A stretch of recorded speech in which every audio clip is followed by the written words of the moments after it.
Hi guys, it's Assassin here, and welcome to the first of the Silent Assassin reviews TV shows. This is a new series that I'm going to start, which I'm going to be, obviously as the title suggests, reviewing TV shows that I've seen. This can span anywhere from things like The Flash, Gotham, all the CW stuff like that, like the superhero TV shows and Daredevil, all the way to the sci-fi like Doctor Who, and anything else that I think should be noted. So any TV show, it could be a soap, it could be, well, anything. So yes, as I've already mentioned the name once, today, and if you can look at the title and see what this is, today I'll be looking at Gotham Season 1. I'm going to do this in two parts. Probably shorter videos, but I'm going to be doing them in two parts. I'm going to do each TV show, if they have more than one series, are going to get their own series to talk about. Whether it be a really long series or a really short series. Like Gotham has 22 episodes, I think. But I'm going to try to condense all that down to a small, tightly packed video. It should be 10 minutes or maybe a little bit over, a little bit under. Probably a little bit under for certain TV shows. So yeah, let's get right into it with my overview of Gotham Season 1, since I've just finished watching it about a week ago. I liked it. I really did like the first series of Gotham. I love the fact that it is Batman before Batman was Batman, by which and before I say anything else, massive spoilers. I'm going to put it in the title as well of each one that there's going to be spoilers. I'll just put it in brackets. But yeah, spoilers for all of the TV shows that are named in the title, obviously. So yeah, Gotham Season 1. It's words. I'm not starting this again. I will do it this time. I've already tried recording this once. I get tongue-tied quite a lot though, so I'm going to try to slow things down a little bit. In Gotham Season 1, it follows... don't know what that was. It follows the story of Detective Jim Gordon and Harvey Bullock before, obviously, Jim Gordon was Captain Jim Gordon of the Commissioner Gordon of the GCPD. I love this concept, and when I first heard about it a while ago, I wasn't too happy with it. I was sort of like, oh, it's just a crappy TV show, probably not going to watch it, it doesn't look very good. That was back when it first aired, so I think it was 2013 or 14. But from what I've seen of some of the clips from Series 2, which I saw a few months ago, from what I saw from those clips, it actually looked really good. And there was a certain character that I'll bring up later on in this episode and in the next part of the Gotham review, let's just call it, of Season 1 and 2, because I haven't seen Season 3 yet. There was a character in it that made me really want to watch Gotham. And I decided I couldn't watch Gotham Season 2 to see that person unless I've seen the first one. So I went to my local... well, actually no, for the Season 1, I went to almost every shop and none of them had Gotham Season 1 apart from on Blu-ray, which I don't have a Blu-ray player. So I looked everywhere and I finally found it in a HMV. And I was so happy I bought it and I watched it and I was utterly thrilled with it. The gang wars in it, the conflict between Fish Mooney, Carmine Falcone and Don Maroney, I can't remember his other name, I just remember him as Don Maroney, and of course the Penguin, or Oswald Cobblepot, whichever you want to prefer to be called by. The gang war, it was just brilliant how the Penguin was scheming against everyone else, and no matter what, he had a counter-attack for everything. As I said, spoilers, so if I say anything now, don't get aggravated. I have said spoilers multiple times and it will be in the title. So you have already been warned countless times before watching this. But yeah, how Penguin has a combat for everything anyone does in the series, it's just brilliant. A lot of people I've spoken to don't like the Penguin from Gotham, or, well actually no, a lot of people meaning my friends. I've sort of shown a picture of him and apparently they just don't like the Penguin. They haven't seen it, as far as I know, but the Penguin, I think, is just perfect for the role. He's just amazing. How he started off as Fish Mooney's bitch, Umbrella Boy, and then slowly whittled his way up, and then became Don Maroney's little kid, and then became Carmine Falcone's spy for Don Maroney. I can't even talk, that's how intense it was. Everyone was everyone's spy, but he was really working against the person he was spying for and on. It was just brilliant, absolutely brilliant how he was presented. Another character that I thought was done brilliantly was Edward Nygma. I loved how they took him from the first series and the second series, and in the second series just developed his character more. Since in the first series he had a crush on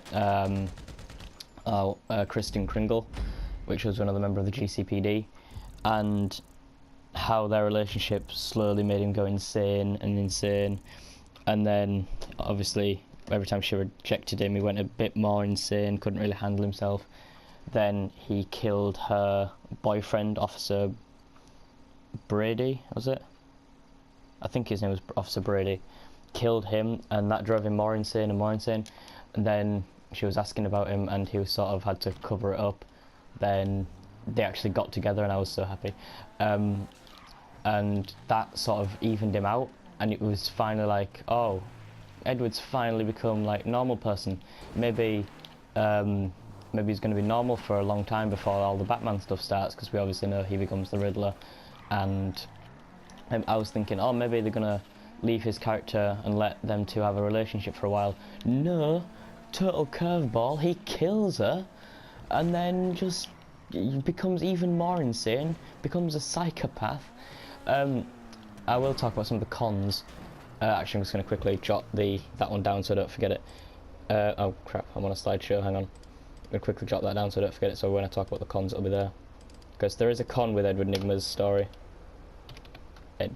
Right, so I talked about that. Sorry, I'm just quickly going through different things.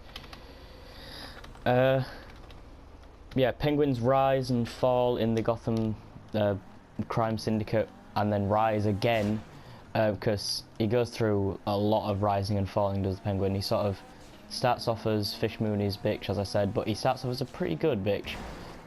And the way that I'm using bitch, I'm sorry, but that's the only way I can think of calling him, because he really was. He was just doing whatever she asked him to, and it was just like a lapdog. He was really just, he was the servant, that's all I can really say. But then he used that against her in the end, and then sort of turned him on them, and then they turned on. It's just, oh, by the way, if you haven't seen any of the series that I'm talking about, please go and watch them for yourself. Because they are just brilliant. Like, Gotham is probably one of my favourite shows at the minute. It is absolutely brilliant, and oh, I love it so much. Yeah, Penguin's rise and fall was brilliant. Batman and the Waynes, their murder in the first episode was done perfectly, and how Bruce Wayne will stop at nothing to try to find his parents' murderers no matter what is just absolutely amazing. Alfred in the first episode, in the first series with where Bruce Wayne, there's an awesome scene, I'll say awesome, there's an awesome scene where Alfred trains Bruce and then gives him his dad's watch, which well, I personally, I didn't know about everyone, but I thought was just going to be, oh, it's just his watch, it's like an heirloom which will sort of motivate him. No, he gives him the watch, Bruce Wayne puts it on his hand, like on his knuckles, beats the crap out of Thomas Elliot, who hasn't become Hush yet, beats the crap out of Thomas Elliot, and then Alfred decides to stop him. He could have let Bruce Wayne kill him, and he even says that himself. He could have let Bruce Wayne kill him, but he decided not to. And it was just, I was in shock. Also, Alfred, played by Sean Pertwee. Yes, John Pertwee, Doctor Who. That's another series that I'm going to be talking about at some point, because Doctor Who is just my bread and butter. I love it. Apart from the newer series. Anyway, Sean Pertwee, amazing actor. The actor that plays Bruce Wayne, I can't remember his name, amazing. Ben McKenzie, who plays Jim Gordon, stunning. I love Ben McKenzie as Jim Gordon. Harvey Bullock is just, oh my god, Harvey Bullock is amazing. I love his bants. Ah, it's just wonderful. Right, now that I've spoken about everything good about the series, I know I probably haven't gone into as much depth, but just, if you want to hear more depth, then you go and watch the series, because I've tried to keep it as unspoiler free as possible. I know I've said a lot of spoilers, but I've tried to keep it sort of semi-unspoiler free as much as I could, because I really do want you to go and see it, because Gotham season 1 and 2 and probably 3, but I haven't seen 3 yet because it's only out in America. Grr. I think are amazing so far. Anyway, onto the cons. The ending, the cliffhanger with Bruce Wayne finding the Batcave, or the one day will be Batcave. So I suppose right now it's sort of the Thomas Wayne cave, because that's what they did. That's what Thomas Wayne sort of used it for, as his private study. That was just amazing. But again, it's a con because it does something that the CW in the Flash series do as well, and I'll bring that up in the Flash video as well. They use a cliffhanger, which is good, and it makes you want to sort of hold on to the series and watch the next series of it. But if you don't know if you're going to get, like, I'm not sure like how popular Gotham was, because I know my friend watched it and he liked Gotham season 1 as far as I know, and he was telling me that I should watch it, and I was like, nah man. But I don't know how popular it actually was. So if you leave series that we don't know how popular they are, as far as I'm concerned, like this was a new concept, sort of doing the cop drama thing before Batman was Batman. This was sort of a new concept, and if it wouldn't have gone well and it would have been left on a cliffhanger, it did the same thing in the Golden Compass, where they either don't get support to make a second, in this scenario with the Golden Compass, they don't get a chance to make a second film, which means you never know what happens in the end.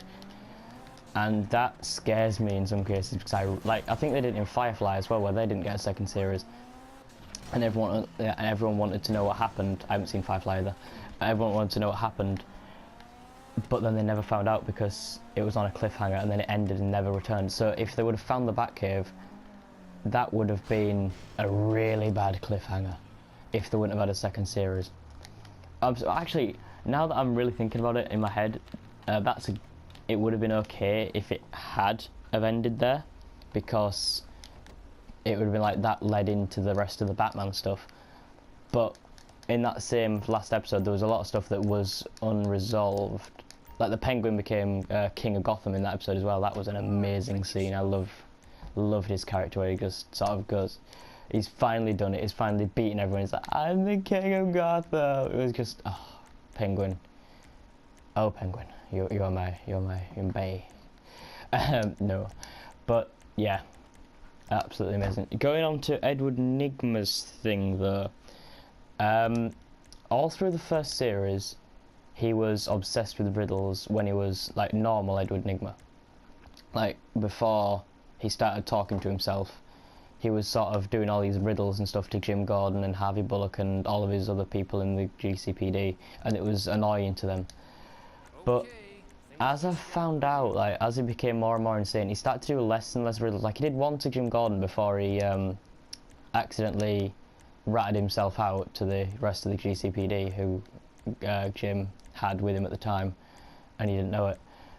In series 2, sorry, gotta make sure I remember that. He didn't do many riddles. Like I would have wanted more riddles from the Riddle, or soon to be Riddler. I mean, I know he's not reached his full potential yet, but still, more riddles, please. I love riddles. But yes, that is, I think, all I can really say about Gotham season 1. It was really good, and I honestly can't wait until series 3, or season, sorry, season 3 comes to the England, because I really want to see what happens to Jim Gordon. And if there's any American people watching, which there probably won't be, but if there is, if you spoil Gotham, your comment will be destroyed, because I do not want you to spoil Gotham for me. I haven't seen Gotham season 3 yet, but I will, trust me. And I really want to know what happens. So yeah, that's everything from Gotham season 3. Season 1, sorry, god damn it, I'm doing that thing with my voice again. Yeah, Gotham season 1 review, loved it, please go and watch it, it's absolutely amazing. Ah, it's brilliant. Yeah, I've been Silent Assassin, you've been yourselves, and I need to now record season 2 review. That's going to be a fucking time and a half. Oh, the rendering isn't worth thinking about. Anyway, thank you all for watching. Please like, comment and subscribe if you liked the video. And yeah. Bye! Oh yeah.